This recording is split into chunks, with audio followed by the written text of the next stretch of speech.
تجربة المرأة الأفغانية، والتي تأتي في سياق سلسلة المحاضرات الدورية التي ينظمها مركز دراسات النزاع والعمل الإنساني، ويستضيف فيها شخصيات دولية وإقليمية ومحلية مرموقة ومؤثرة في مجال بناء السلام والعمل الإنساني. يصادف عام 2020 الذكرى السنوية 20 لقرار الأمم المتحدة رقم 1325، وهو واحد من أهم المواثيق والقرارات الدولية التي ساهمت في تسليط الضوء على الدور الاستثنائي الذي تقوم به المرأة على مختلف المستويات المحلية والوطنية والإقليمية للحد من نشوب النزاعات ابتداءً، وفي بناء السلام وجهود الوساطة والتعافي ما بعد الحرب.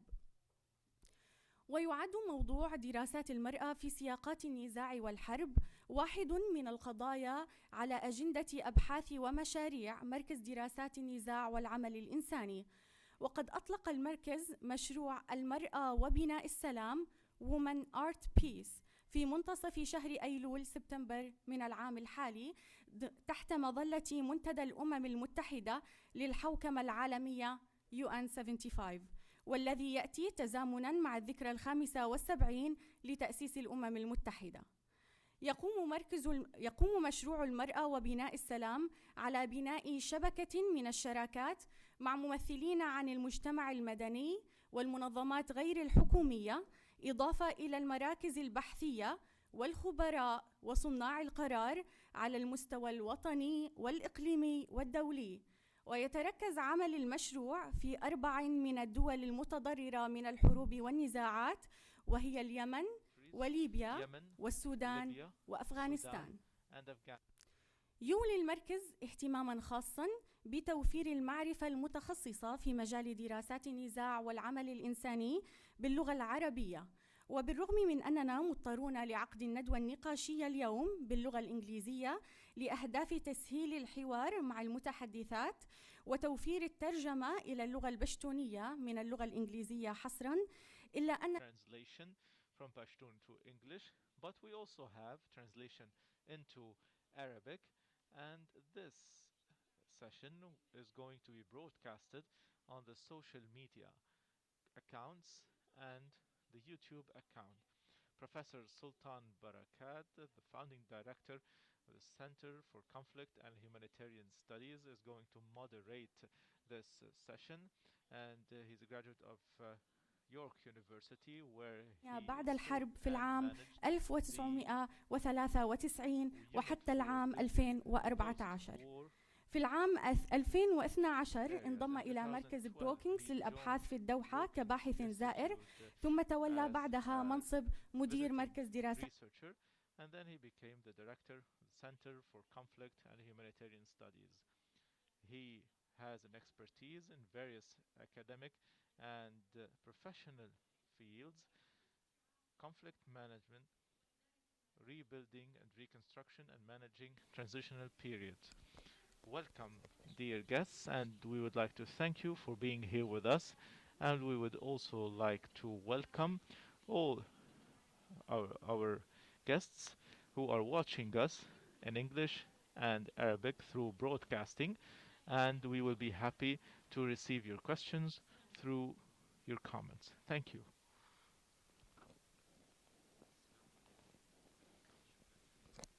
السلام عليكم. شكرا جزيلا. أعتذر عن السماعات حيث أنها لا تعمل، لذلك سوف نحصل على حسم عندما نقوم بدفع الفواتير. إذن ميساء أعطت مقدمة لما سوف نقوم به وربطت هذه الفعالية بمشاريع أوسع نقوم بها على مستوى المركز، وهي متعلقة بتمكين المرأة في مجالات الوساطة بالأجندة 75 المرتبطة بعمل الأمم المتحدة. شكرا جزيلا. شكرا. Today is a very special day, and for me as a male professor is a very intimidating day, and because I'm not only with four outstanding women practitioners, but also they are all have had an exposure to academia or have engaged with academia and are some of the most important opinion shapers in Afghanistan. We're very honored to have with us our colleagues.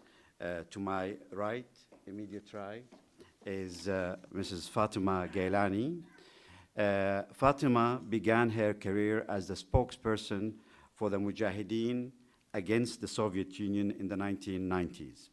In 2001, she became a member of the Bonn Conference, and the following year of the Emergency Loyal Jirga between June 11 and the 19th. She was a commissioner in 2003 and participated in the formation of the Constitution of the Islamic Republic of Afghanistan in 2004.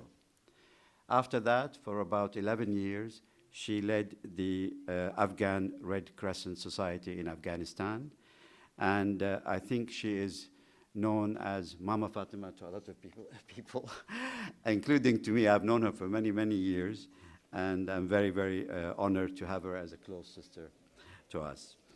Fatima is accompanied to her right by Habiba Sarabi. Habiba Sarabi became the first woman to ever be appointed as a provincial governor in Afghanistan.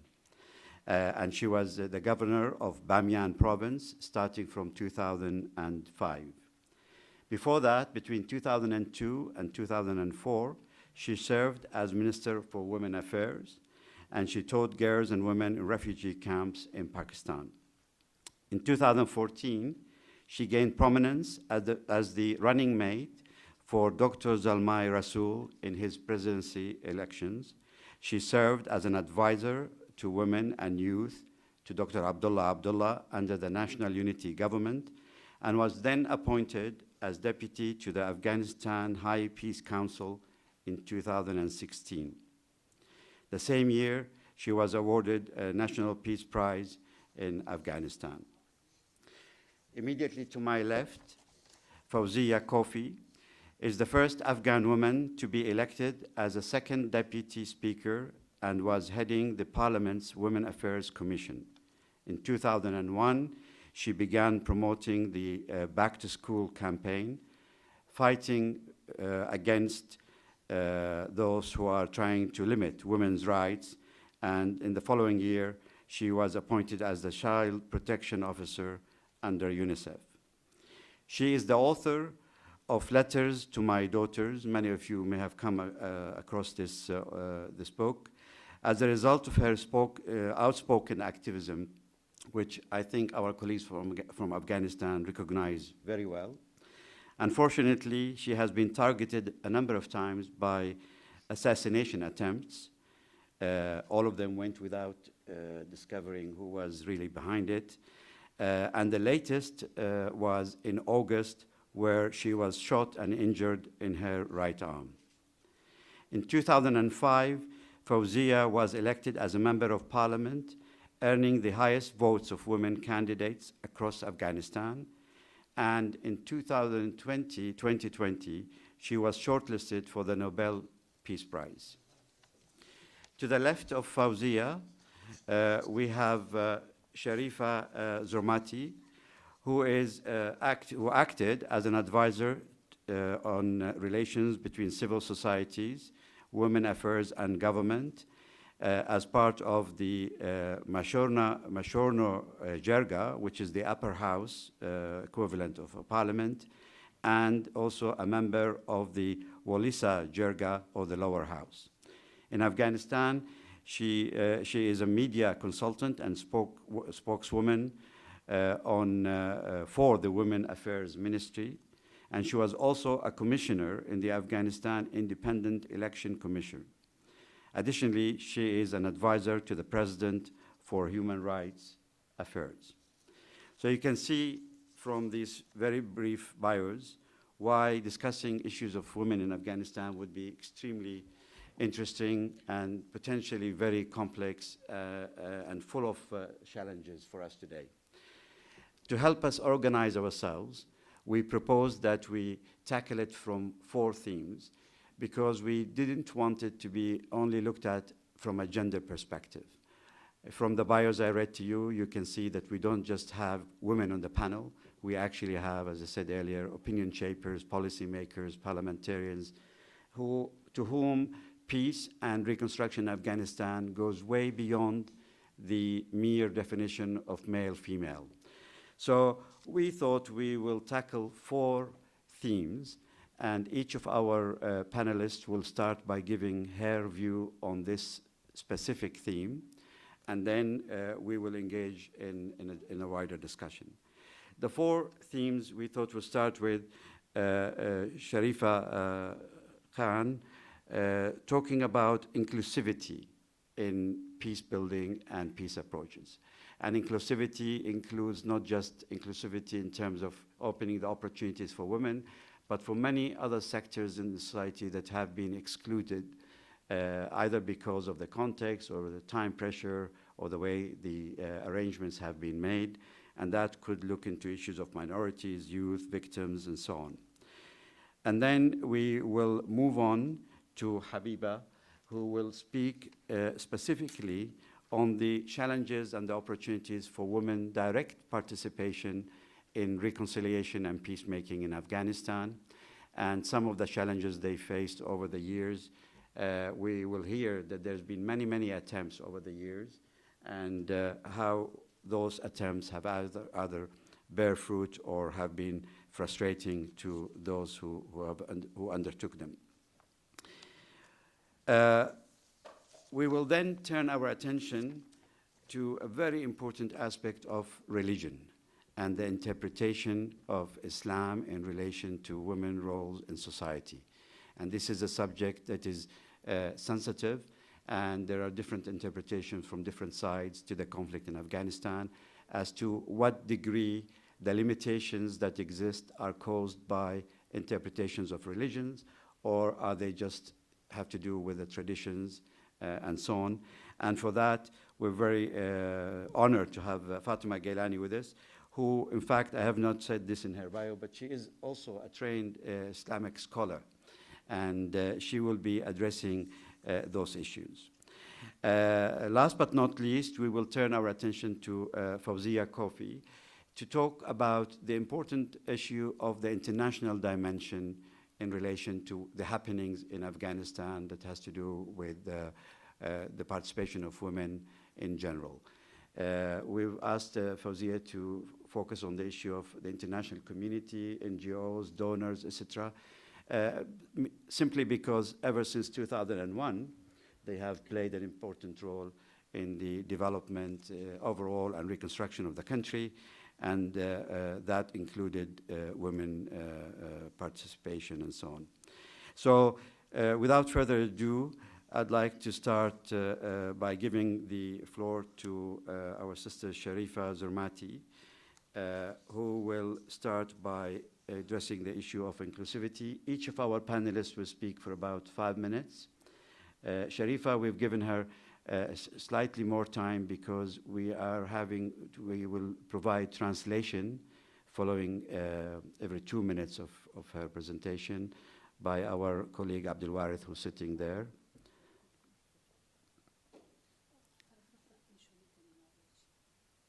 Yeah.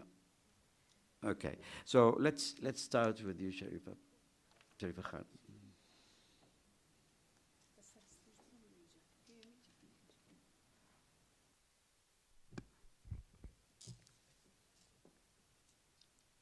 نحمده ونصلي على رسوله الكريم اما بعد فاعوذ بالله من الشیطان الرجیم بسم الله الرحمن الرحیم ټولو قدرمنو حاضرینو ته سلامونه او نیکې هیلې ډالۍ کوم. د ما د پروګرام متن البته د ټول شمولیت په حق باندې ده. د افغانستان د سولې مذاکرات یا بین الافغاني مذاکراتو اصلي موخه په هیواد کې تلپاتې عادلانه او باثباته سولې ته رسیدل دي. د سولې پروسه کې له ښکېلو لورو نه پرته اړینه ده چې د هیواد په کچه د مختلفو اقشارو ګډون او ټول شمولیت چې د سولې پروسې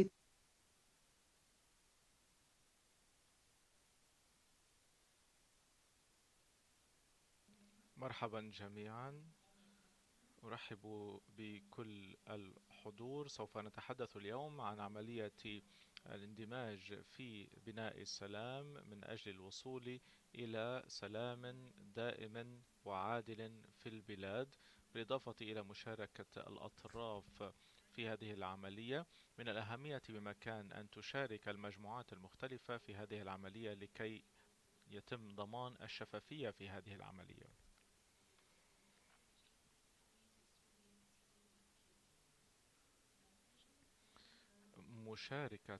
مشاركة الناس المتواجدين في المناطق النائية في هذه د ټول شمولیت موضوع په ملي او نړیواله کچه د تلپاتې او باعزته سولې اعتبار ترلاسه کولی شي. که چیرته د سولې پروسه ټول شموله نه وي، د سولې ټینګښت سربیره به تاوتریخوالي ته زمینه مساعده شي او دا چاره د دې لامل کیدای شي چې د هیواد په بیلابیلو برخو کې تاوتریخوالی یو ځل بیا پیل شي. The issue of the inclusiveness can earn the credibility to a lasting and dignified peace nationally and internationally. If peace process is not inclusive, in addition to continuation of instability, it will increase the level of violence. This could lead to resurgence of violence in various parts of the country.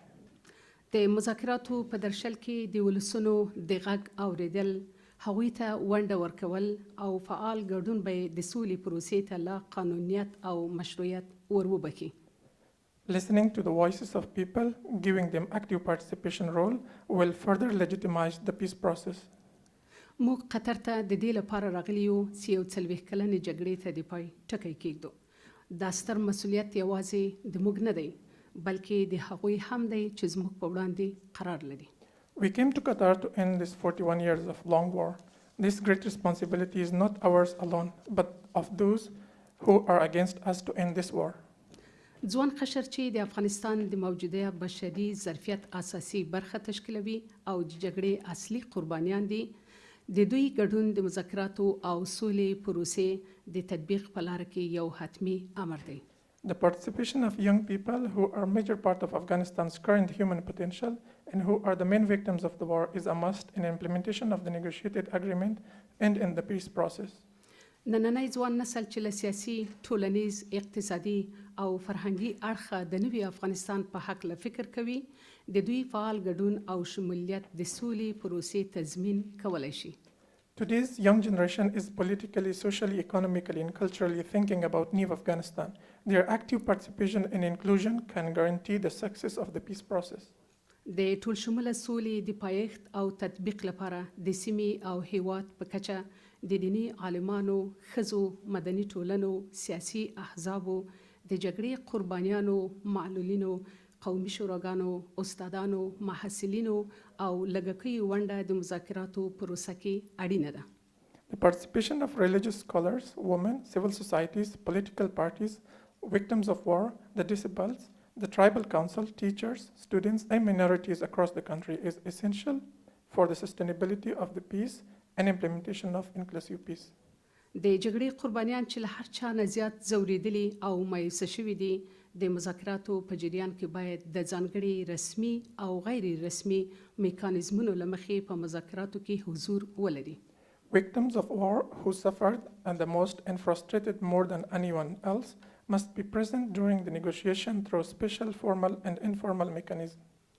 ښځې او لږکۍ چې تل د جګړې قرباني شوي دي، د دوی فعال ګډون په هیواد کې د عادلانه، تلپاتې او باعزته سولې تضمین کولی شي.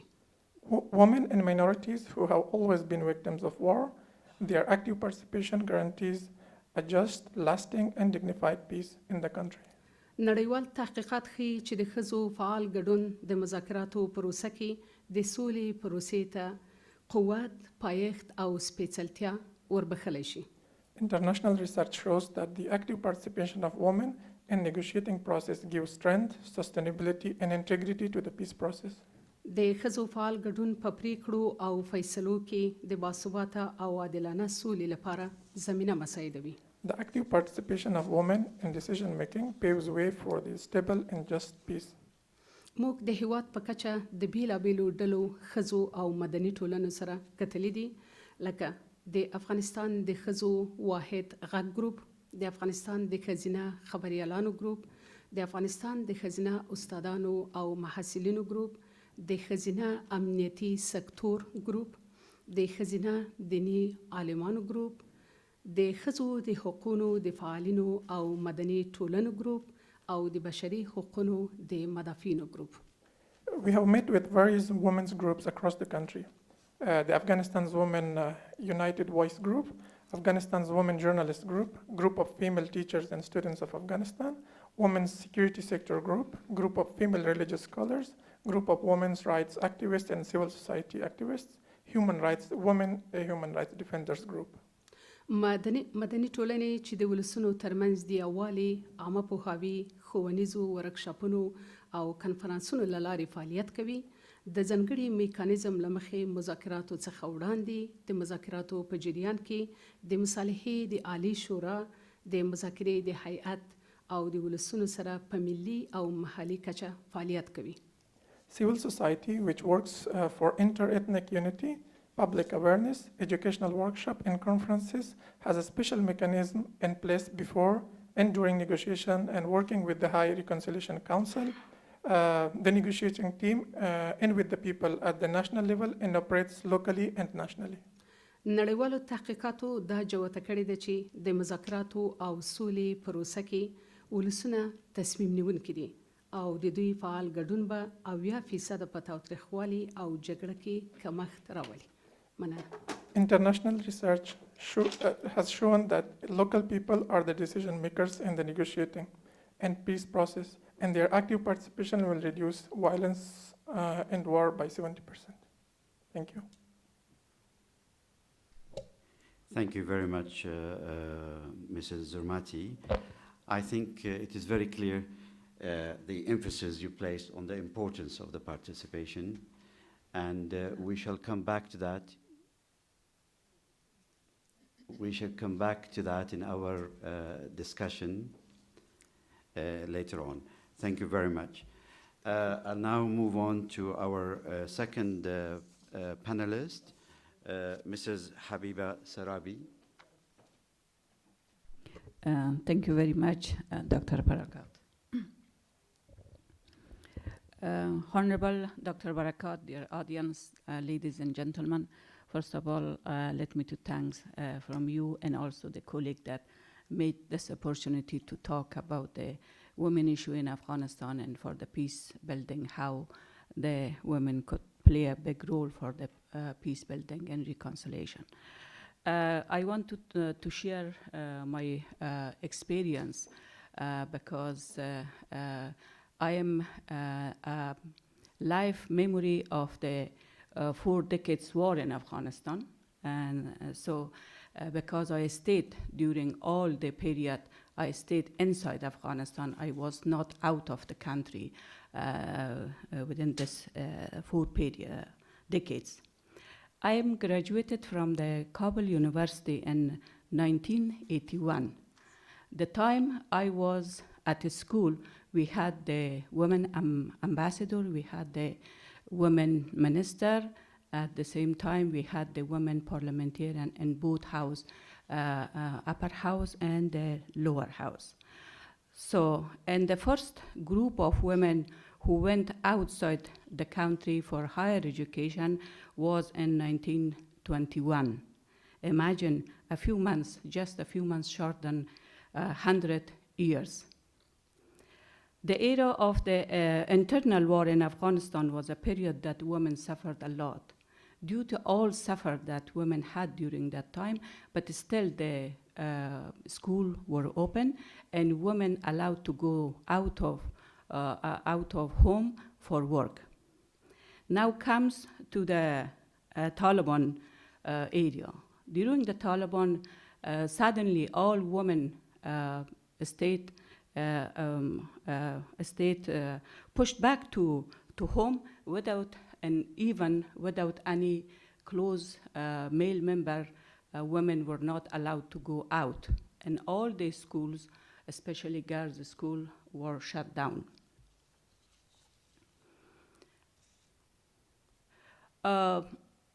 Women, of course, were not allowed to go out of home without any close male member, which we call it in mahram.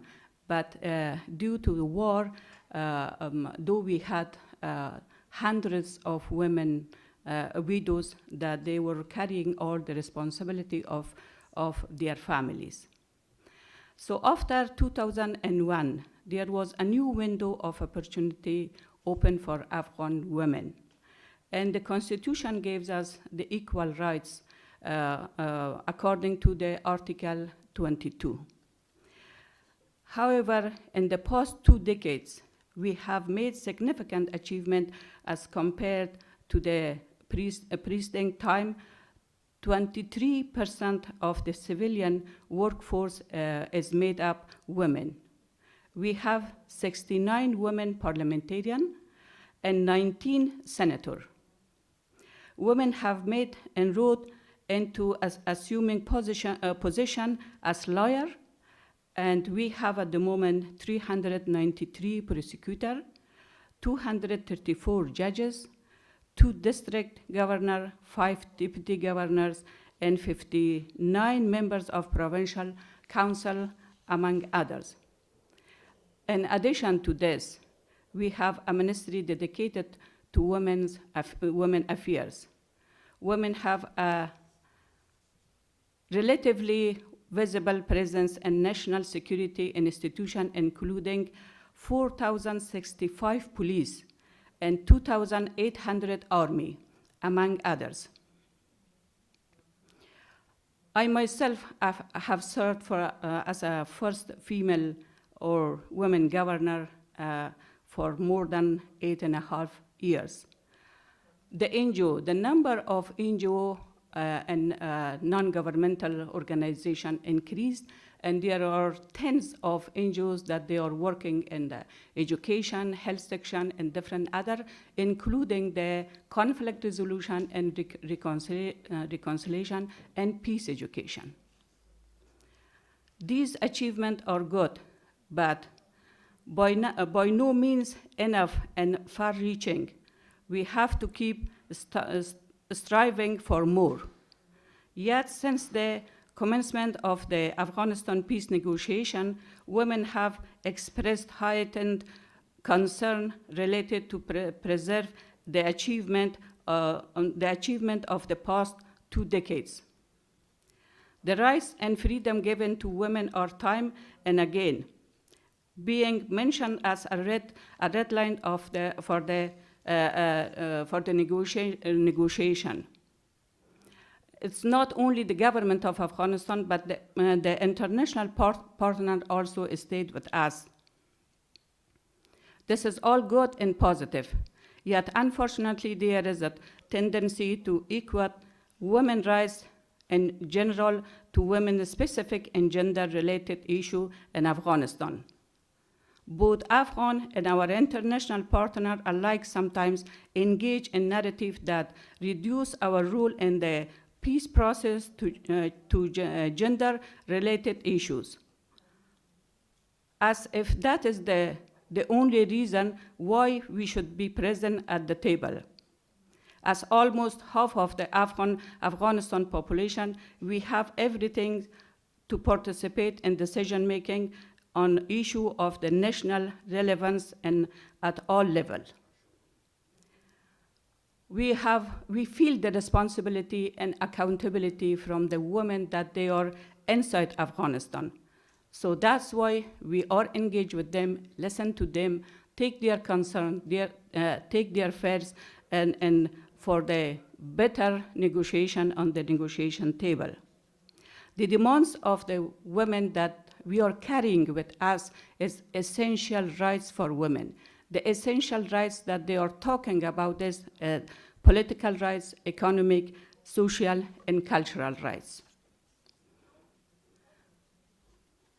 As the heart of this is the fact that we have to work toward making gender equality as a non-negotiable reality. Our message and the women message that we have got from inside Afghanistan. The message that, a strong message we need from your side a strong message that it will change our future or affect the future of Afghan women. It's not only political message, it will be a moral message for us. We need the venue like this to make our voice heard. We need to make it impossible for decision maker and all sides to ignore us. So we need that you stand beside us, not and behind us. Thank you very much. Thank you very much. And thank you also for referring to the fact that women have different experiences in Afghanistan. And over the last 40 years, even 100 years, as you rightly say, that experience has changed a great deal. And I think we'll come back to some of those issues in the discussion later on. Fatima Gailani, the issue of religion and Islam, Rasul sallallahu alayhi wa sallam said, طلب العلم فريضة على كل Muslim. He didn't say just male Muslim, كل Muslim, male and female, and it's a duty to be educated. Can you enlighten us a little bit more about the challenges faced from an interpretation point of view? Bismillahirrahmanirrahim. Good morning, Your Excellencies, ladies and gentlemen. It's an honor to be here, and I thank Sultan, I call you Sultan, if I may, and myself for this wonderful opportunity. Islam has a very important role in the life of Afghan people. It has always had, it has today, and it will always have. It's not just for the country, but it has a special place in the heart of Afghan people. And it's supposed to be a source of unity. It's supposed to unite us. Afghanistan is made of different ethnic groups, different languages, different sects of Islam, but we are hoping, and it's supposed to be a unifying force. It is also true that in the history of Islam, when we come to the women's issue, if it comes to the issue of Islam, in the history of Islam, we had strong women like al-Mu'minin Khadija, radiallahu anha, who was a great merchant as well as a leader. We had al-Mu'minin Aisha, who was a fantastic, eloquent orator, and also a political and even a military leader. Some people will agree what she did in Jamal War or disagree, but the fact was that she was leading a political and military action. And Salma and so on. It is also true that we had imams, like scholar or jurist, like Imam Ibn Hazm, in the time of Cordoba, which was many, many years ago, who would not put limit to what a woman can do and what is the limit of political, education-wise, or whatever. When you see all this hundreds of years ago in Europe, they were far and far from this reality. But we have to acknowledge that it had changed. Very soon, the traditions, wrong traditions even, in the Muslim world were mixed and imposed upon people, and especially upon women, in the name of Islam. Unfortunately, these traditions were so strong that even our religious leaders and scholars, they hesitated to stand up and clearly say that this is wrong. They were hesitant. Still, they are hesitant. Imagine, nearly 1,000 years after Ibn Hazm, we walked back instead of going forward. The impact in my country, and I think in countries like Afghanistan, was that a woman was not allowed to go to the mosque. In Afghanistan, women don't go to the mosque. An Afghan woman outside Afghanistan goes to the mosque, but not inside Afghanistan. And I haven't heard once that scholars will get up and say that this is wrong. In more than 80% of Afghan women, and also in countries like around us, women don't even dare to take their inheritance or ask for their inheritance. It is totally at the mercy of their brothers and family if they give this or not. You should not talk about it. Mahr, which was supposed to be a support for the future of a woman financially, is taken by brothers and father. It became a price on the head of this woman, like a commodity. And no one talked about it because it was tradition. And slowly, families became so strict that educating a woman was not well done. People were ashamed to send their children, daughters, to school. In short, this had become the traditions became much more strong than religion, and sometimes it was imposed in the name of religion. I still believe that Islam can be a source of unity in Afghanistan, but it has to be the Islam which is true, the Islam which is universal, and Islam that we all be proud of.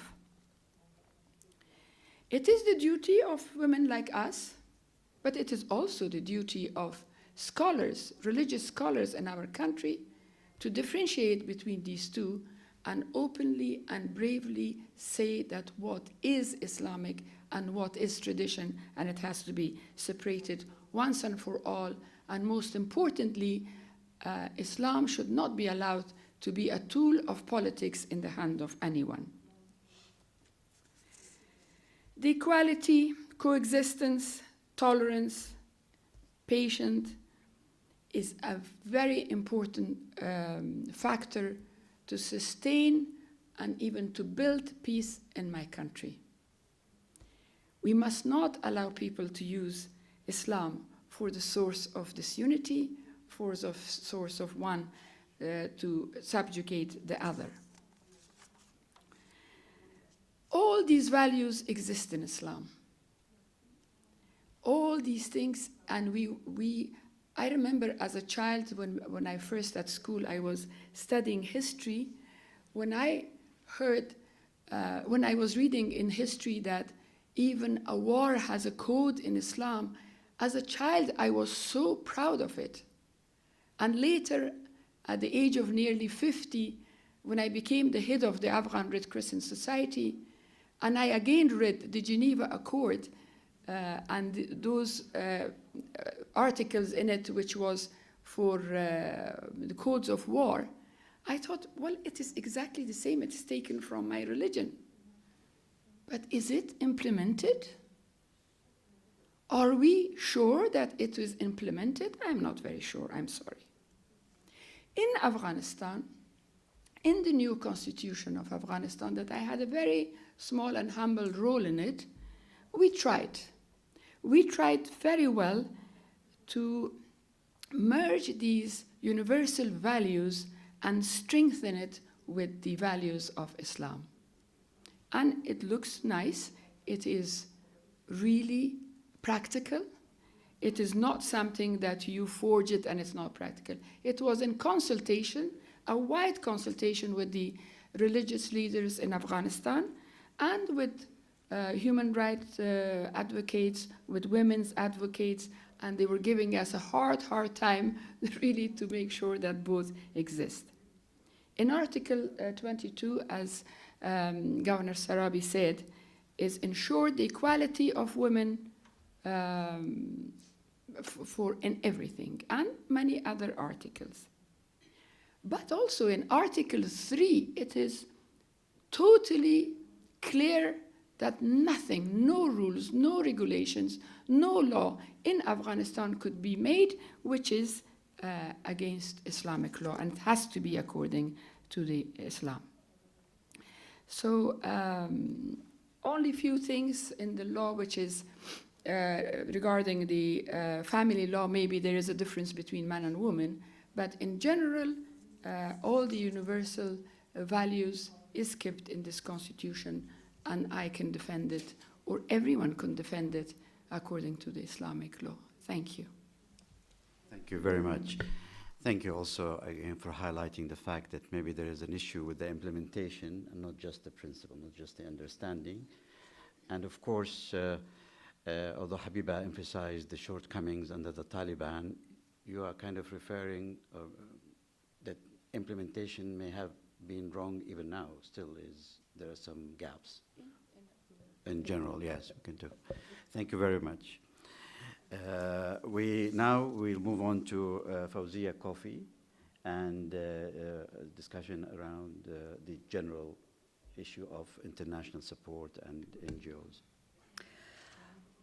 Bismillah ar-Rahman ar-Rahim. Distinguished participants, ladies and gentlemen, Dr. Barakat, I would like to thank you and your team for. I thought I will use this to make it more. Can you hear me? But that's okay. Can you hear me? I thought I will use this to make it more lively so that we are all engaged in this. Thank you and your team for giving the four women, the opportunity to not only speak about what their vision and experience is, but also in a broader term to share their experience of the history and the way forward, because we are at a critical time of our history.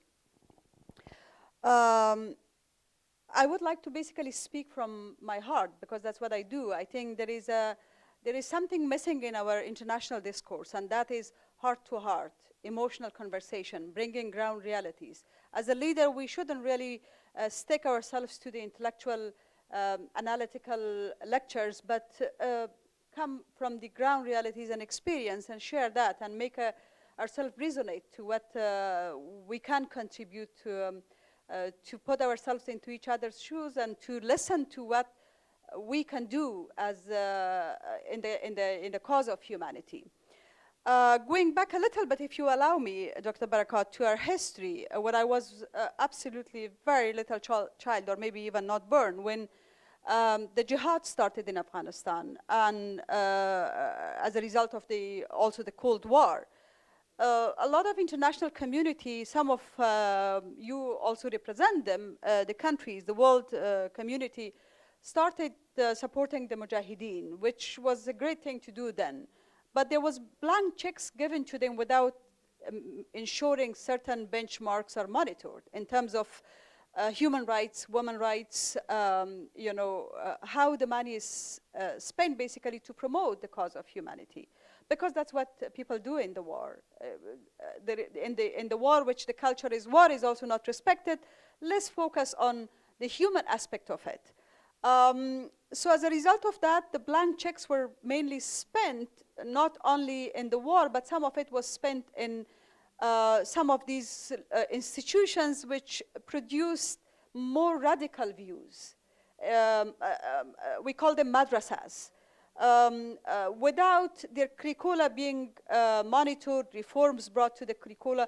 As a result, many of the Afghans who either migrated, went as a refugee to study in these neighboring countries where the jihadi leaders were there, basically, they become more radical in their views in terms of the situation in Afghanistan, but mainly women and human rights, which is not something that has got deep roots in Afghanistan before that.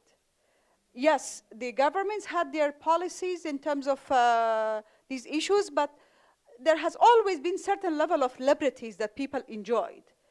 There was no control of what a woman wears or what a man wears or how the education system should be or how much the measurement of a bear should be, while this was actually the practice later on. The The people clothing was monitored, the measure of a beard was measured. I think it started back then. It started back then, and then people of Afghanistan paid the consequences. Now, post-2001, we are in a war of perspectives.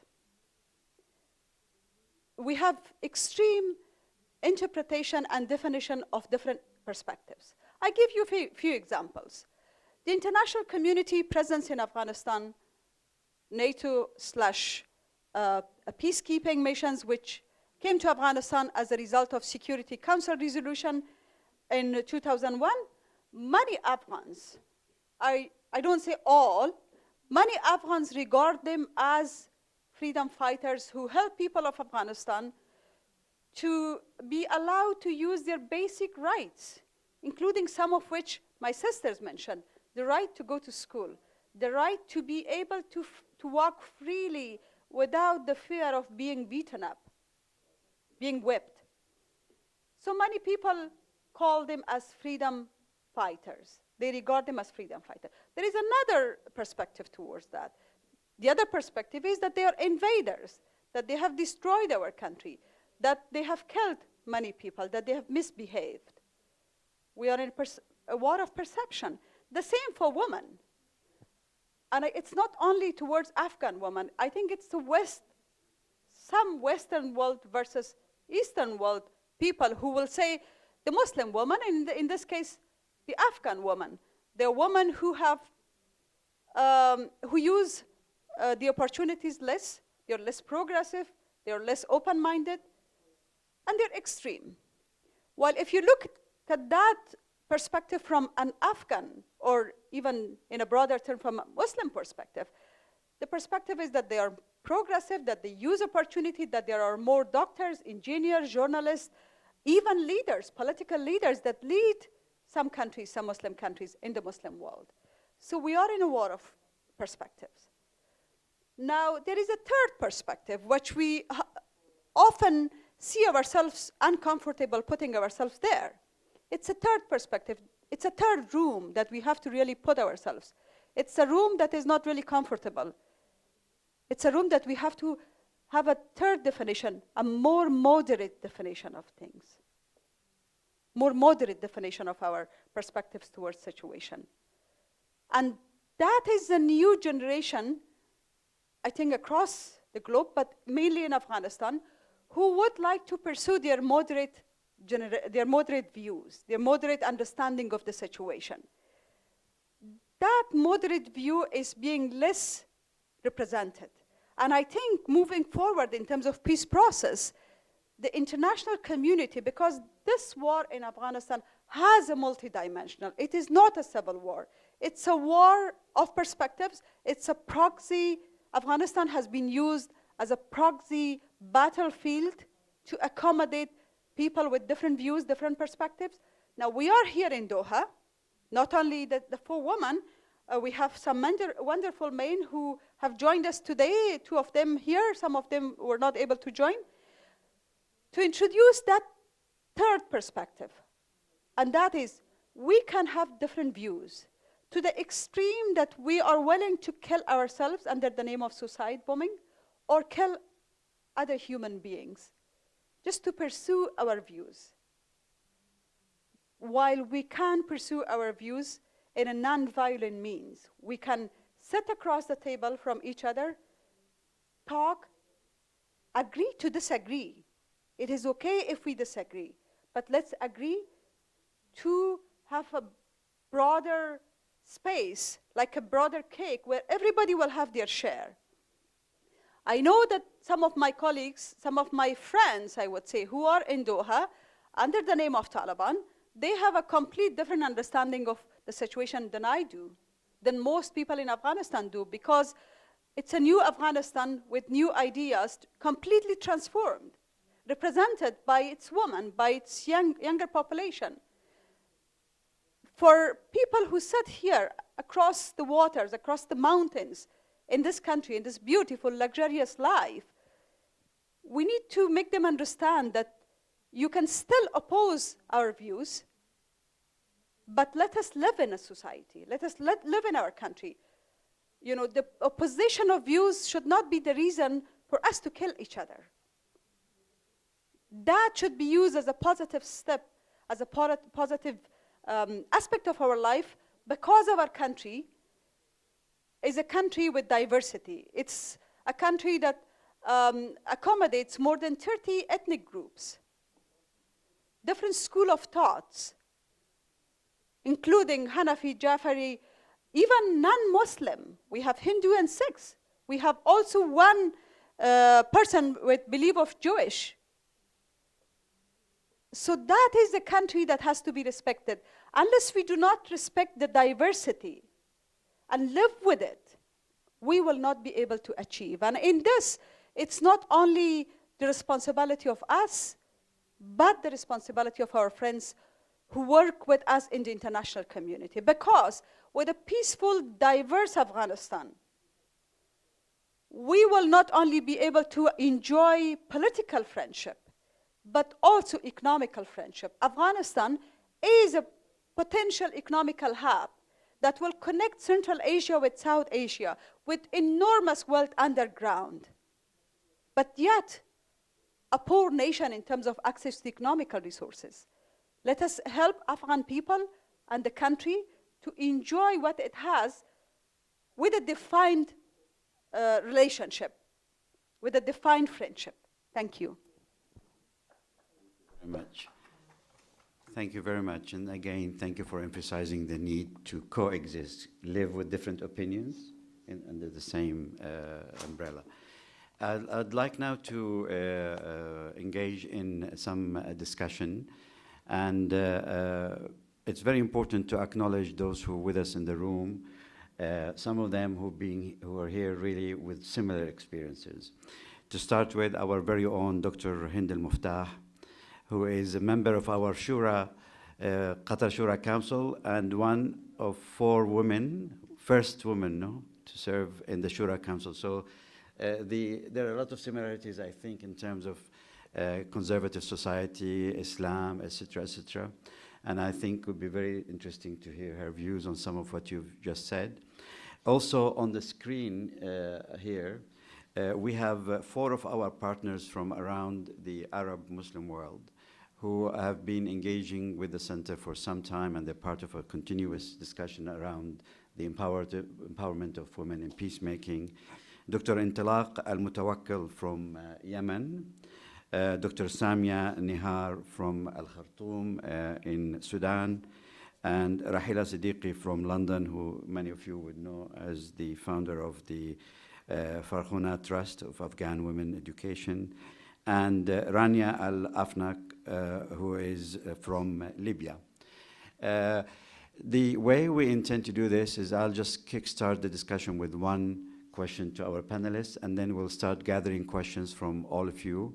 Those I mentioned, if they'd like to say something or ask a specific question, please type it, and my colleagues will be able to pass it on to me. The real question here, the difficult one, is that we all seem to be in agreement. And in fact, at the center, we've just commissioned a study by a member of the, a scholar who is also happened to be a member of the Taliban, to look at this issue for our discussion. And what came in this document doesn't differ at all from what you've all said in terms of the rights are there, we should protect the rights, Islam says this, Islam says that. The difficulty is in the application of all this. So if I could start maybe with Sharifa. We all agree on the importance of inclusion of women in peace talks, in negotiations, and so on. Why is it not happening to a satisfactory degree? What should happen? What should happen to make this inclusivity genuine? And what recommendations would you make? And give yourself the liberty to make it to both sides.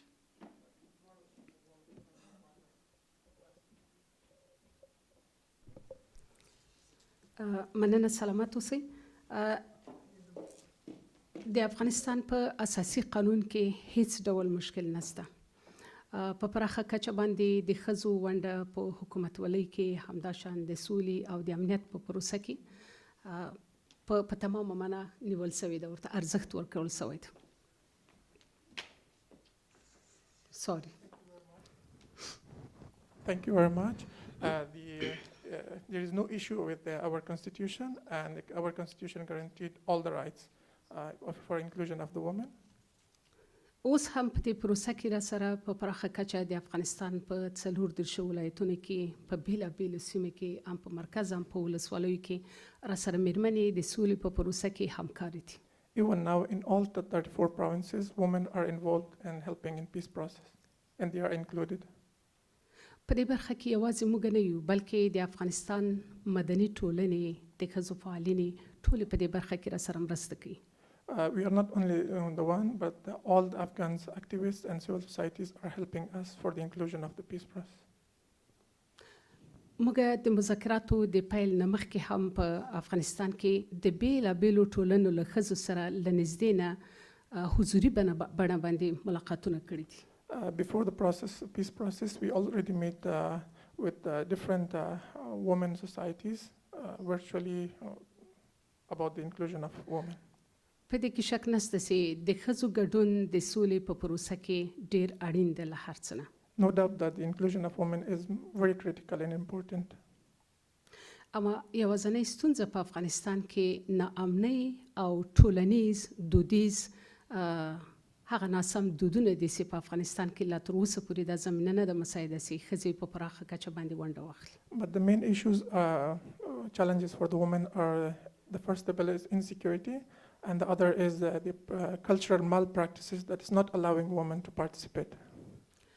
زیاتو مدني ټولنو اوس دا مسؤلیت اخیستی دی چې د مرکز پلازمینې د لرې پرتو سیمو ته ولسوالیو ولایاتو ته ولاړ سي او هلته د سولې په پروسه کې د ښځو دپاره نه یوازې بلکې د ورونو دپاره هم د عامه پوهاوي په برخه کې له موږ سره مرسته وکړي. Most of the civil societies now going beyond the capital couple and reaching far countryside, and to not only include women but even men in the peace process. اما ستونزې د دې په خاطر باندې زیاتې دي چې د طالبانو له طرفه هغه سیمې چې د دوی په ولکه کې دي په هغه سیمو کې په واقعیت سره موږ نسو کولی لاسرسی ولرو. But the issues rise more when it comes to the areas where are under control of Taliban.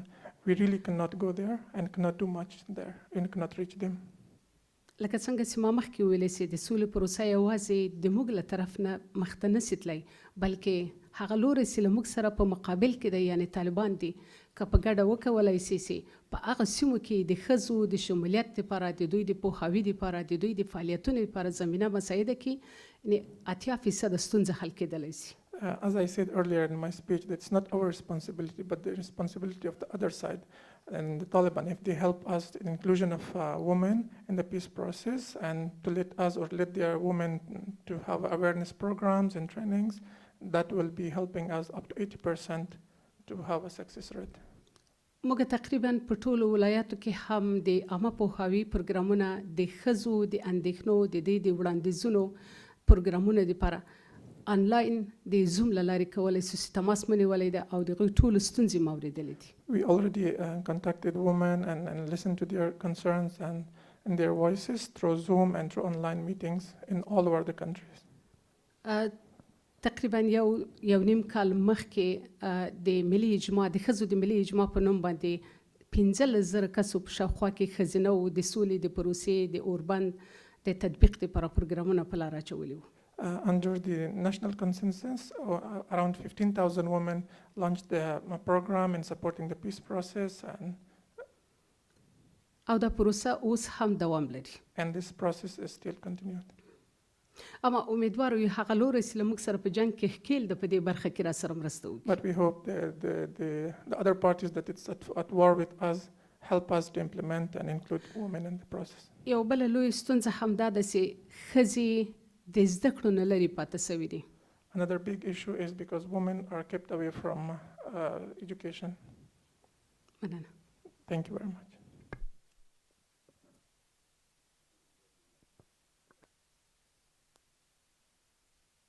If you can, please respond to the issue of security, because security is often used as the excuse why we cannot offer full freedom, full rights to women, because we're living in a war. The war has its limitations. Security is difficult to allow women to access and so on. Is that the case? And what do you think about it in terms of how can we address this particular argument? Earlier I said that many things are right and put very nicely in our constitution. If naturally, because of the lack of security, some schools are closed and some women or even boys, they can't go, girls and boys, they can't go to school, this is understandable. But when it is made as an excuse not to allow girls to go to school, then it is wrong. This is what I was referring earlier, that Islam should not be made as an excuse to prevent girls to go to school.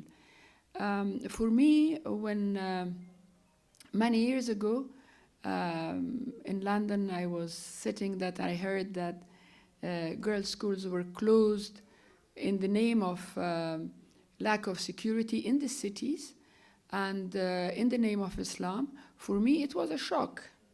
A religion which it starts by Iqra and Ilm Qalam. How could you even think of closing schools? And then, if the excuse was that there is no security, it's in the name of lack of security, the schools are closed, then the same people were claiming that in their time, security of Afghanistan was intact. So for me, which one is true? So this is what makes me uncomfortable. All right, thank you very much. Dr. Hind, would you like to share with us your views on what you've heard so far?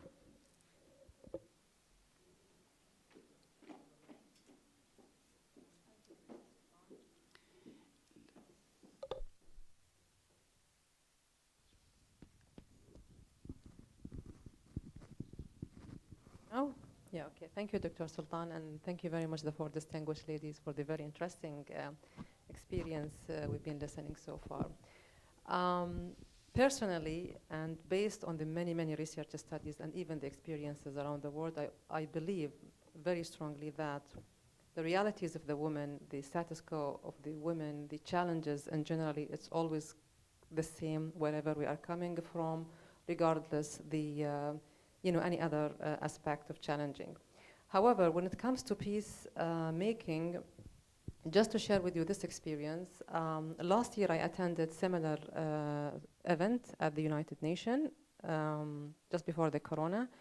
And one of the issues that was raised and discussed in this workshop by the male ladies and also the male who attended this workshop is that the main challenge that women face in the peacemaking is that, I think Sharifa, she raised this one and she stressed it, is the excluding of women in the pre-negotiating dialogue, which really affected not only the policy-making process, but also the quality of the end results, specifically in terms of its content and intents, and how does it really targeting the main stakeholders of the society, including, of course, the women, minorities, indigenous, and so on.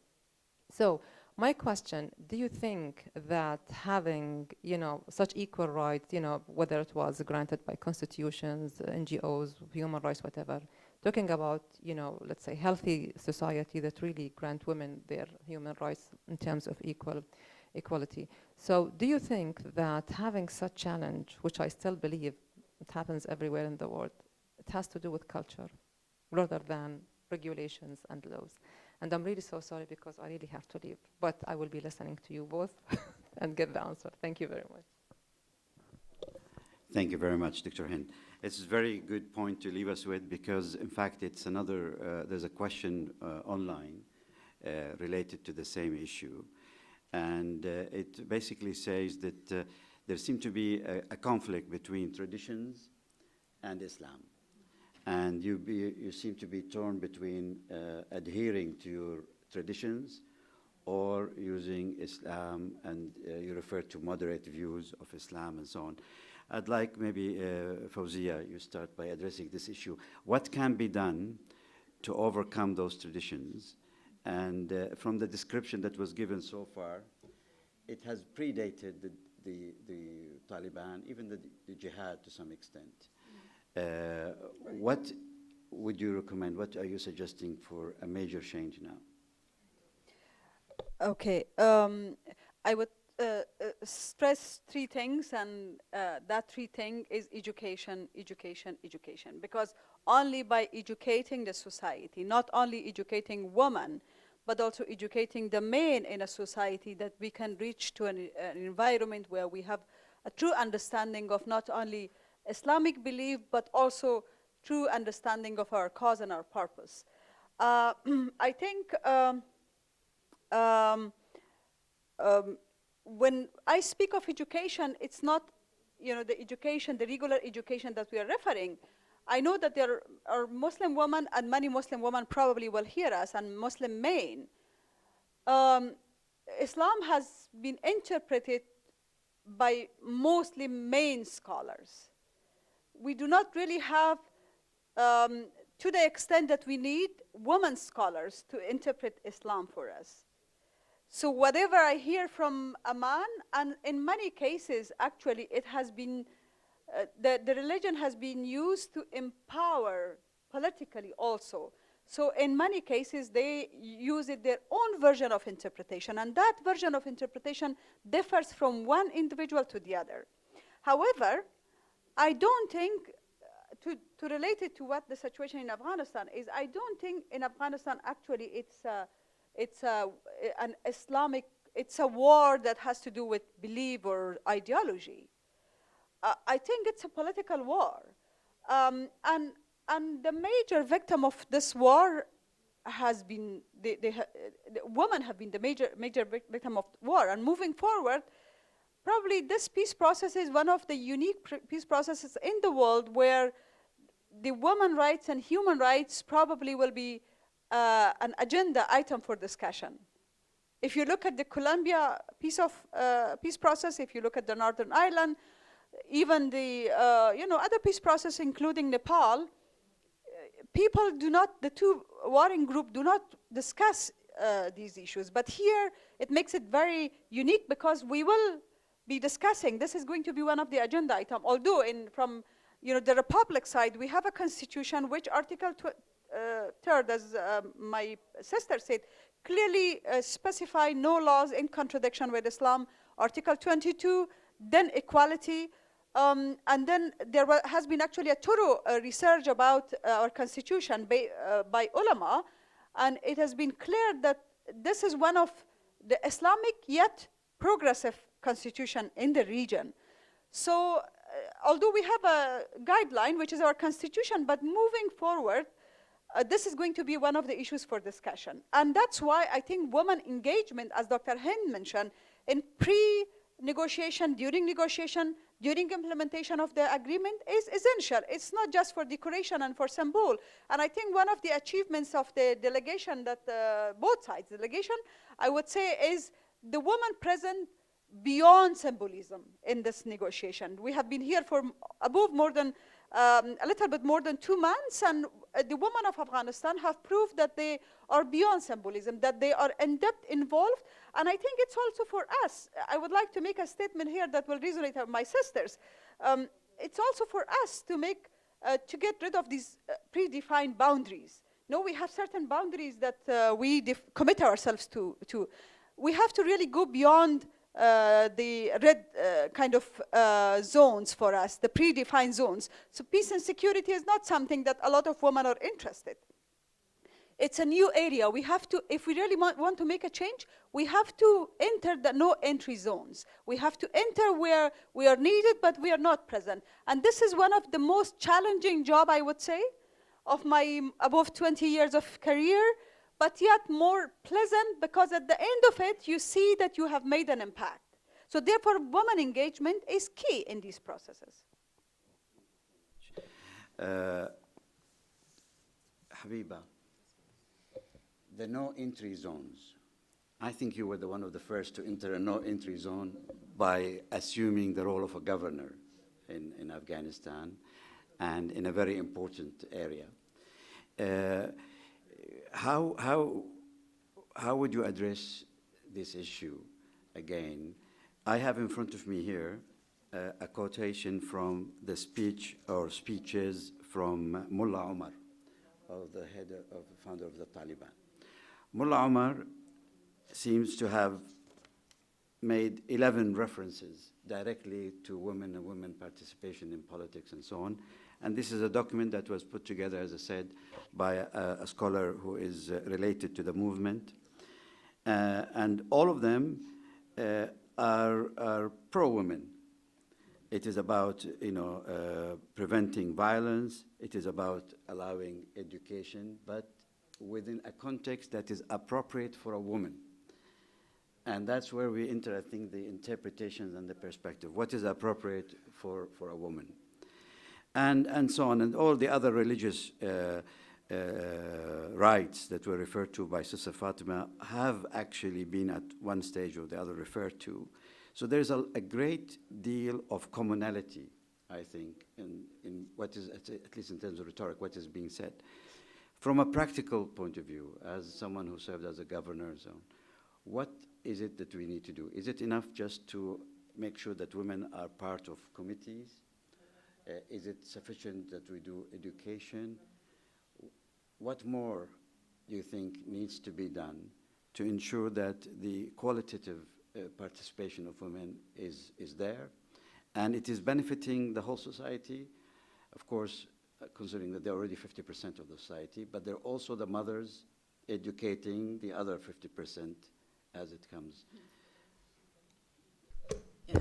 Thank you, Dr. Barakat. First, about education, this is something that I always using, that if we about education on women, and Rahila Siddiq also knows about that. This is something that I'm focusing, that if we educate a man, we educate a person. If we educate a woman, we educate a family and a society. That's why the education for women is very, very important. So how to enter beyond the entry zone? So first of all, the women should invest on their capability to promote themselves, to get more education, to get higher education. Unfortunately, the boundary for women in Afghanistan is very tight. So women most of the time cannot go from that boundary that mostly made by a member of the family, a male member of the family. So that's why education for both is very important, but sometimes not only, as my sister said, that education, regular education at the school or university is not enough. We have to change the mindset of the people. The mindset of the people, especially the mindset of men, is very important, because women are at home most of the time. So if the male member of the family cannot support women, it's very difficult, especially with the traditional society like Afghanistan, that they can promote themselves. This is another thing. About the proper place that women can get, and it was something from Mullah Omar, that if women can state that, okay, the proper time will arrive, the proper time will never arrive.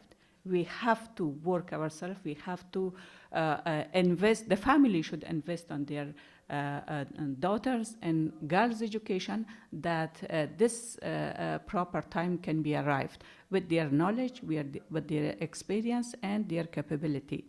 And of course, I'm not very sure that during the Taliban time, I was teaching with the intermediate medical school, and so we have been paid as a teacher. We have been paid So there was enough budget and enough resource that we could get it, but all the doors were shut down. It was not something that we could wait to the proper time should come. That's very important that we have to make the environment proper for ourselves. So what you're saying, if I understood you correctly, in the days of the Taliban, when you were at the medical school, it wasn't an issue of resources. The money was still available, Yes. but it was a choice. They've made a choice to not educate, or they allowed education of a small number of doctors? No women could go to school, but for the medical doctor, at the recent time, only one of the women generals, Suhaila, and she used to be the Minister of Health after that, she was pushing to have only a small group of a woman for the medical education, only 25, I think, or something more than 20. That's the only. But all the other schools were closed for girls. Very interesting. If I ask this in relation to how the international community has supported or hindered this change in culture over the years, that where they really did they show sufficient understanding of these cultural dimensions, the limitations on women's participation, and address them head on? Were they diplomatic in addressing them with the Taliban? Were there too many compromises made in those days? Let me to share some of my experience with the international support for women. Sometimes the international support, to be honest, it's beyond the culture. So I can give you an example. So that's why it was a kind of, sometimes it was a kind of reaction from the community level, especially on the rural area. I was the Minister of Women's Affairs with the former President Karzai. We were in Washington, D.C., and there was a bill of $5 million for women promotion. Or women empowerment. It was just a bill. And 2 years later, the President Karzai asked me that what happened to that bill and that money. I said, as a Minister of Women Affairs, I don't know that where is that money. So because the money that they wanted to send it in different area, of course, without any transparency. This is sometimes that the international community, we are very grateful for all the support that international community gave us or supported us, but it should be with the consultation of the people who are at the community level, and they understand all the matter, the challenges, the difficulties, the progress. Thank you so much. Well, now I'd like to open the floor for questions to our panelists, including from our colleagues who are linked to us on Zoom from Khartoum, Yemen, and elsewhere, Libya. If you have any question, كانت لديكم أي أسئلة الرجاء اطرحوها علينا. the questions I will call on my. هذه الأثناء أدعو الدكتور عبد الوهاب الأفندي إن كان ما زال موجودا. السياسي، وربما كنت سأسأله سؤالا. على أي حال نتلقى أسئلتكم الآن.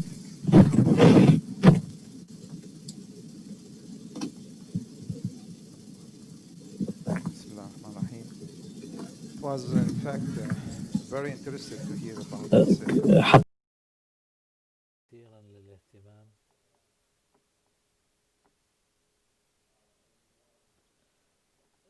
اسمي وائل شديد، أعمل في مجال الإغاثة. الأمر الذي أثار اهتمام أكثر من أي شيء هو مسألة التصورات في أفغانستان وحرب التصورات التي تحدثت عنها الأخت. نعم، نعرف أن هناك الكثير من العرقيات، لكن الإسلام هو الدين المشترك كما قالت إحدى الأخوات. أن يوحدنا بدلا من أن يفرقنا. Many countries, their traditions. أنا أتفق مع ذلك، لكن المشكلة هناك كثير من التقاليد التي تفرض على الإسلام. Talk from point of view of perceptions. There should be إذا كنا نتحدث من منطلق التصور، يجب أن يكون هناك منطلق، يجب أن نعمل على أساس التوافق الوطني، ومن دون ذلك ستبقى التصورات مختلفة، ثم الاختلافات، ثم النزاعات. فيجب أن يكون هناك جهود تبذل وصولا إلى هذا التوافق الوطني من أجل تطوير منظور وطني. هذا لا يعني أن عدم وجود تصورات فرعية، لكن يجب أن تكون التصورات الفرعية أصلا مستندة إلى شيء تتفقون عليه، ونسميه التوافق الوطني الذي يجب أن يأخذ من الإسلام والتجارب المختلفة والثقافة والتقاليد. نأخذ سؤالين آخرين.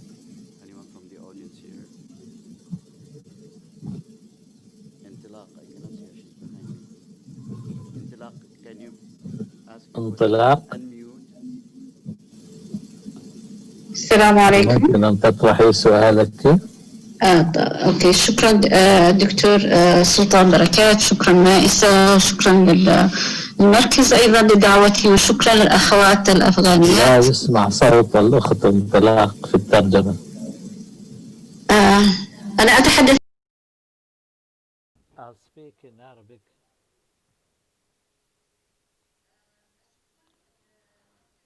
I would like to thank the Arab Center, Dr. Sultan Maisa,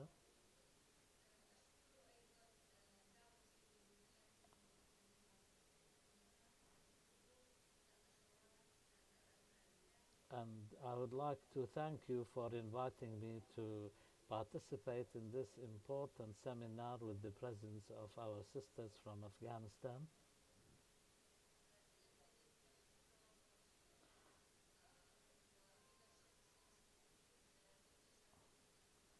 They have, undoubtedly, they have vast experience, and we will benefit from listening to what they have to say.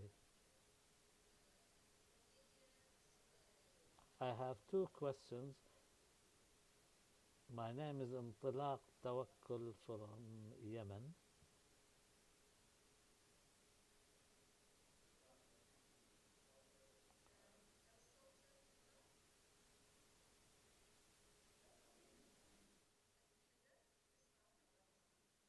Can I speak? Can you hear me?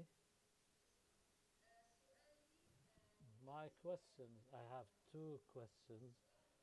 My first question is, one of our Afghani sisters has said that there is no issues with the constitution as such.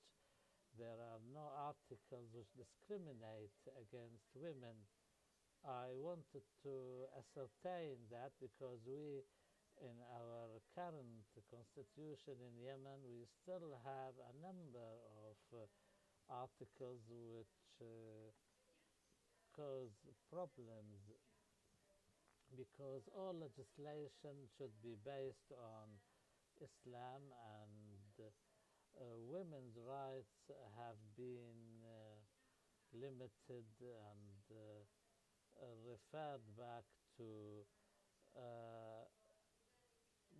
Muslim scholars, and we know they are by and large men and they have their own interpretation, and this is of course reflected in the national laws and legislation.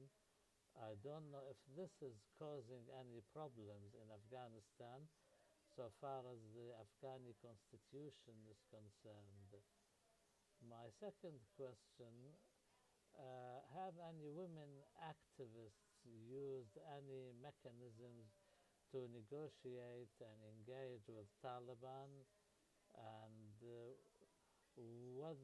was it based on an Islamic perspective? What's your experience in this regard? شكرا جزيلا انطلاق.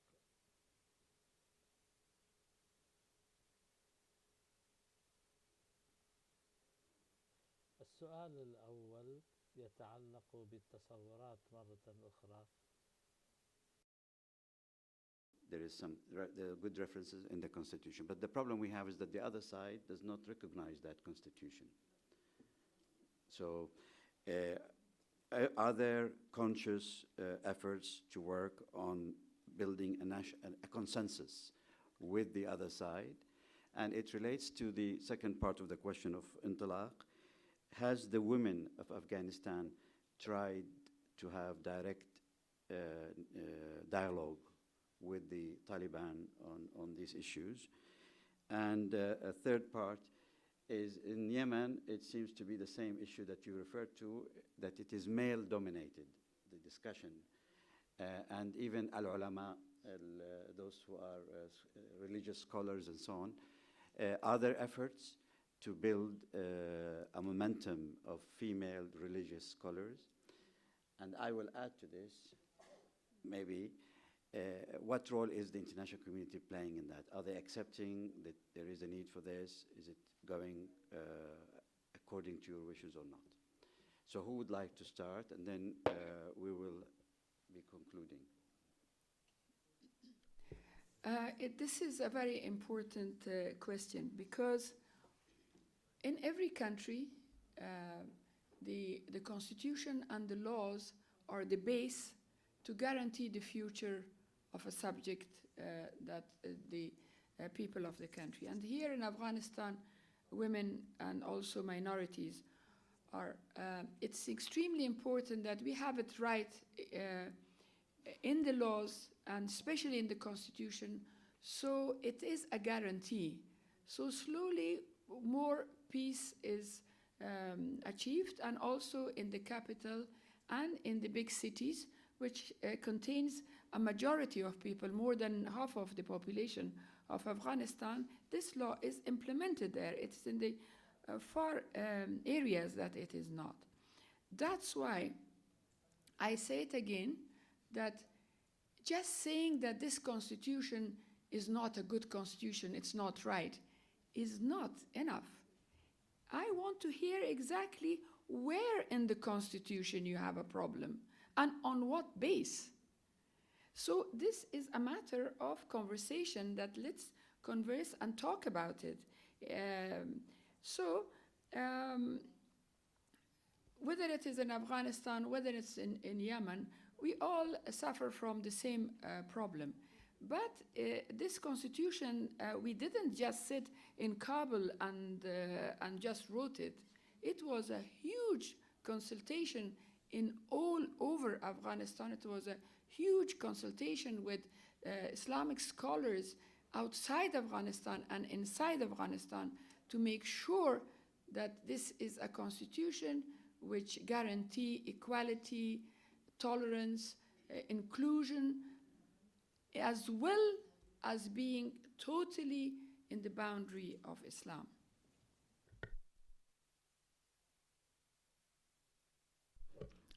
I'm totally agree with my sister Fatima Gailani, but if the other side will not accept the constitution, of course there should be some base that to talk. If they are not accepting the constitution, let's talk. I can call upon to them that let's come to talk on the sake of people. Why, if they have the agreement with the US, why they are killing the innocent people inside Afghanistan? So this is Afghan people, we are the same, from the same territory. Let's come together to talk about on the sake of people and how we can help the poor people and the innocent people.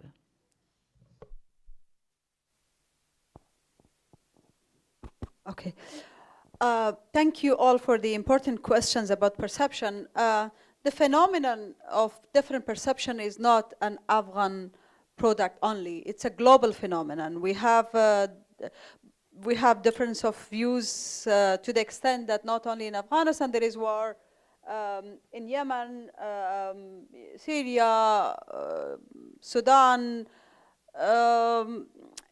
because of the vulnerabilities we have, if this vulnerability to this level where there is poverty, in the case of Afghanistan, for instance, there is poverty, uncontrolled long border, conflicting zone with conflicting interests from our neighbors.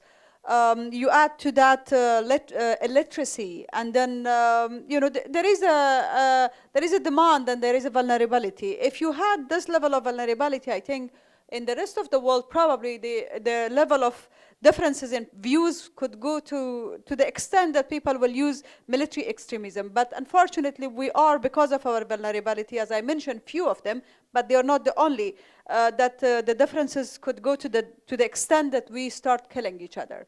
So it's a global phenomenon. Now, how to build a national consensus? We are here, actually, for the same cause. And as women, we have been, because this also relates to the question from my sister from Yemen, I guess. As women, we have been across the table with Taliban. We have discussed with them. And this is something I also mentioned at the beginning. I'm happy to say that women presence in the peace talks now have gone beyond symbols. It's not because we need to have women because, international community like it. No, it's because between choices and need, it's a need. It's not a choice anymore even. It's a need to have women. In terms of the national consensus, that's why we are here to build national consensus. Now, nothing is versus of Holy Quran except the Holy Quran. Other things are human elaborations, including our constitution. There is always room for improvement. There is always room for amendments. However, the basis on which constitution has been developed, as stated by my sisters, is a very strong Islamic foundation. Now, with of course human liberties being ensured there. Now, moving forward in the process, as I said before, nothing is written in the stone so that it cannot be deleted. We can always amend it. We are flexible, but amendments should be in a way, in a formation that will not compromise and undermine the political identity of today's Afghanistan. Today's Afghanistan, as I mentioned in the beginning, is diverse, is progressive, is willing to work with international world, with international community, not just as a recipient of aid, but also a country that will be willing to work on partnership, investing, partnership in education, partnership in political arena, in any arena. We are willing to work with the world, because only with moderate Islam, this is something one of our previous leaders who was then assassinated, Commander Masood, said. He said, with moderate Islam, we can live with our people and we can live with the world. And I tend to agree to this. Only with moderate Islam, we can live with ourselves, with our people, and with the rest of the world. Thank you very much. We're running out of time, but I have here a question which I think would be very suited for Sharifa to tackle. It's a very difficult one. The question basically says, is the translation working? Can you understand? Yeah. Can you say how the Taliban, or how women in the areas controlled by the Taliban are managing their affairs at the moment? I mean, the assumption is that there are 50% of women in those areas. They get sick, they get treated. Some have different degrees of education, etc. They must have issues of livelihood. What is happening in those areas? Do we know enough about it? And are there women groups that have mobilized in the same way as they have in Kabul and elsewhere?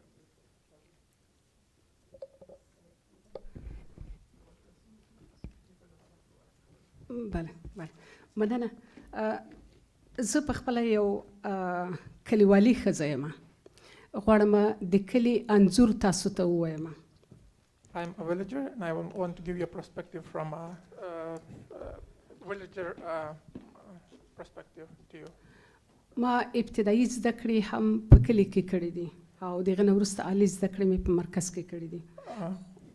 خو زه په دې باندې په دې باندې پیغام سي اوس د نن نه تر 40 کاله مخکې یا 10 کاله مخکې د کلي ژوند او د ښار ژوند ډېر لوی توپیر لري.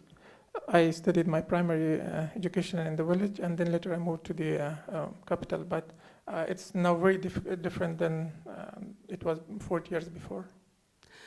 لنن تقریبا 10 کاله مخکې زه کلي ته تللی سوی. د افغانستان ځینو ولسوالیو ته هم سفرونه کولی سوی، کاري سفرونه هم درلوده. د ښځو ژوند او د افغانستان د لرې پرتو سیمو د خلکو ژوند مو له نږدې نه څېړلی سوی، کتلی مو سوی. 10 years ago, I could go to the villages, I could see women, and I could talk to them from closer, see what's happening to them in the villages. پښتانه باید ووایم چې د ناامنۍ سره اوس هغې سیمې ته څه چې زه خپل کلي ته هم نسم تللی. This is now I cannot even go, not to these areas, I even cannot go to my own village because of the insecurity. په هغه سیمو کې چې طالبان حاکم دي اصلا ښځینه ښوونځي لیسه څه کوي چې ابتدایه هم نسته. In the areas under the control of Taliban, we don't have even primary schools. Forget about higher secondary schools. صحي زده کړو ته زده کړو او صحي امکاناتو ته هیڅ لاسرسی نه لري. There is no access to health services and education. Women have no access to any of them. د مور او ماشوم مړینه له حده زیاته سوې ده په هغه سیمو کې. The mortality rate of children and mothers is very high. هغه سرکونه چې 10 کاله یا 8 کاله مخکې جوړ شوي وو هغه اوس د طالبانو له طرفه مخ په خرابېدو دي. په خپله په لوی لاس باندې هغه په ماشین په ذریعه باندې خرابوي ویجاړوي. The roads built before is now intentionally destroyed by Taliban, and they are destroying it till now. نو فکر وکړئ کله چې د هغوی ته د ژوند لومړني امکانات نه برابرېږي نو هغوی ته به د زده کړې زمینه څنګه مساعده شي. Think about it. They don't have even the basic rights. How would they would have access to education? They don't have like the very basic rights, fundamental rights for living. د ښار د ښځو د ژوند او د ښځو د ژوند ترمنځ ډېر لوی توپیر موجود ده. There's a big difference between urban and rural areas, women living there. کله که د یو کلیوالي ښځې سره خبرې کوو یا د ټلیفون له لارې یا هم کله که په پټه باندې یو له بله سره اړیکه نیسو په حضوري بڼه باندې یا په چادري کې یا په دا مېرمنې راغواړو ورسره خبرې کوو یا کم کله خپله د ستونزو دپاره راځي کابل ته ورسره لیدنه کوو فکر کوم چې ډېر لوی توپیر پروت ده. When we are somehow finding ways or secretly finding them and talking to the villager women, we see the big difference between us living in the cities and them living in the villages. هغوی اته د سولې پروسې ته د مذاکراتو پروسې له هم بخبره نه دي. They are not even aware of the peace process. They don't have any understanding of it. که څه هم چې مدني ټولنو د دوی لپاره ډېرې زمینه مساعده کړې ده یا په پټه یا نیمه ښکاره ورته کار کړی ده. Even though civil societies worked with them, try to be like secret or half in secret somehow through some channels, but still they are facing mounting problems. یو بیلګه غواړم درته ووایم. کله که ورنه پوښتنه کوو چې وایو کېږي وربند وسي کېږي سوله راسي او کېږي چې نورمال حالت ته دا ژوند دوام وکړي. Sometimes you're asking a question like, is it possible that peace will come and there will be ceasefire? هغه وایي زه نور په هیڅ شي نه پوهېږم صرف ماته د ما زوی مړ نه سي د ما د کورنۍ غړی مړ نه سي اوربند وسي دا راته کفایت کوي. He says, I don't know about anything else. I just don't want my child or my son or my brother or family members to be killed. یعنې که چیرې په افغانستان کې یو تلپاتې او دایمي اوربند ته زمینه مساعده نه سي سولې پروسه په واقعي بڼه باندې تطبیق نه سي د ښاري ښځو ژوند به نور هم د ستونزو سره مخامخ سي. Says if there is no ceasefire and we don't reach the peace agreement, the situation of women will deteriorate further. همدغه یو موقع د زمینه مساعده سوې ده چې که چیرې دواړه لوري د مذاکرې غړي په واقعي بڼه باندې طالبان دې ته حاضر سي چې وربند وکړي بیا په هغه صورت کې د بشري مرستو لپاره د تلپاتې سولې لپاره زمینه مساعدېدلی شي. Here is a chance if Taliban honestly work with us and agree to a ceasefire, then we will have a chance to go and for opportunities to improve their life. مننه. Thank you very much. Right on the subject. It is very important that we realize that it is not that it's in this war only our side of the negotiation table is hurting from this war. I was more than 12 years the president of the Afghan Red Crescent Society, and I saw the violence really hurting both sides. The difference was that our side, because it was happening in the area that the cameras had access, and it could have been seen immediately, and in a matter of minutes it was shown on television and it was announced on radio. But I saw what was happening in the others to the Taliban side also. It was horrendous. Sometimes for killing one Talib, and the entire household would have been hurt, women would have been hurt, children would have been killed. So it is extremely important that we look at from both sides, and then we give this verdict that the ceasefire, or at least a good measure of reduction of violence, is needed for both sides. And my hope and my prayers goes for that moment that we really sit and talk about peace in a proper way and for the people of Afghanistan. Thank you, Dr. Barakat. Just wanted to mention that when we talk about inclusion, it's not only inclusion of women, it's inclusion of all sides of Afghanistan, the inclusion of minority, especially victim of war.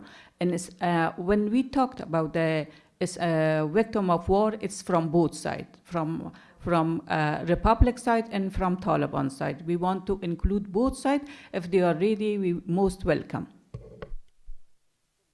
Thank you very much. Would you like to respond to this? I think most of the things have been said, except a few probably clarifications. First of all, yes, the outlook of women and men from cities to the villages might look different, but their demand are the same. If you go from Kabul, travel to Herat, Kandahar, Badakhshan, Faryab, wherever. I don't know if you actually, these names resonate with you because probably most of you do not work in Afghanistan, but these are the provinces which have diverse culture from each other.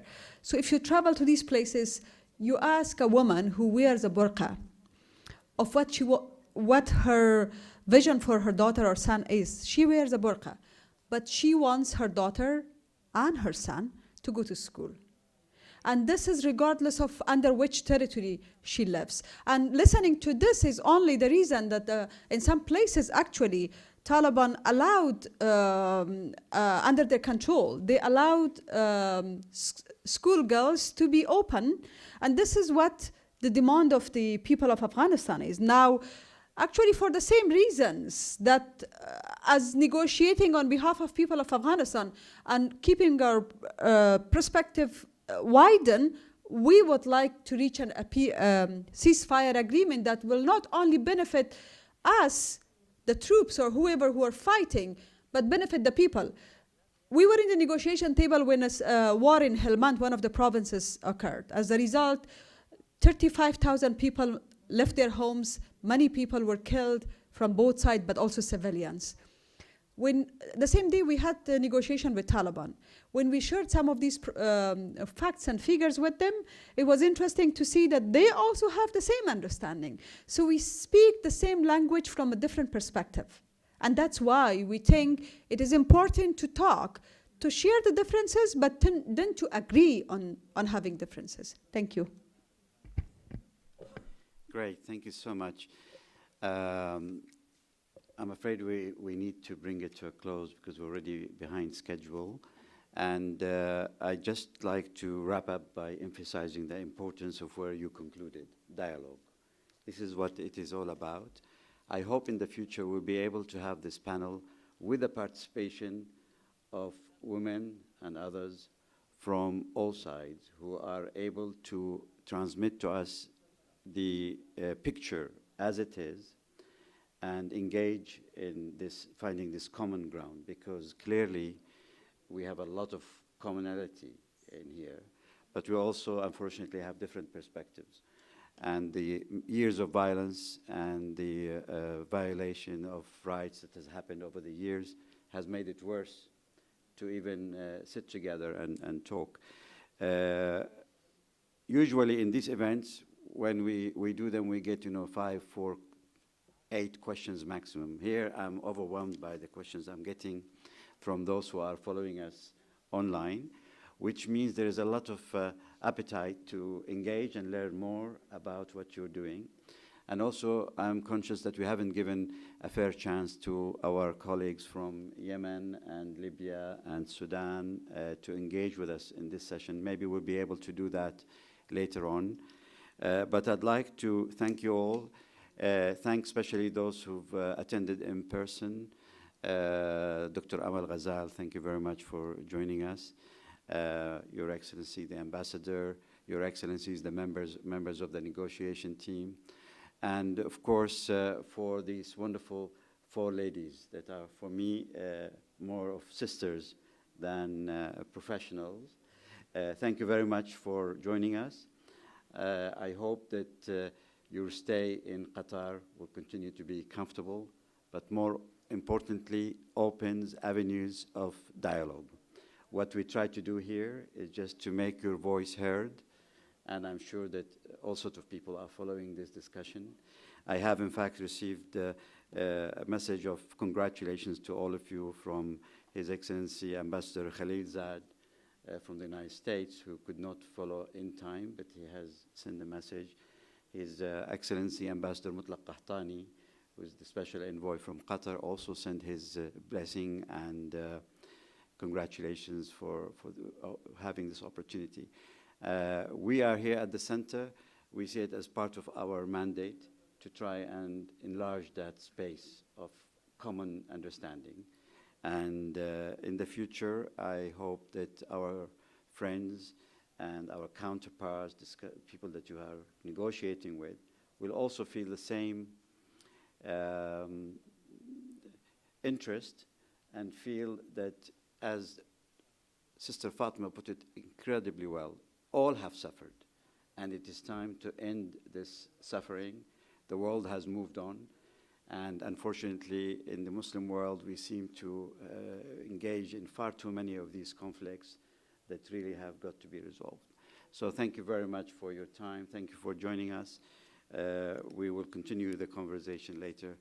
Thank you, everybody. Thank you to our team, those who've done the translation, Abdul Warith, thank you very much, and our translators upstairs. Thank you very much, Maisa and the rest of the team. Take care. Bye-bye.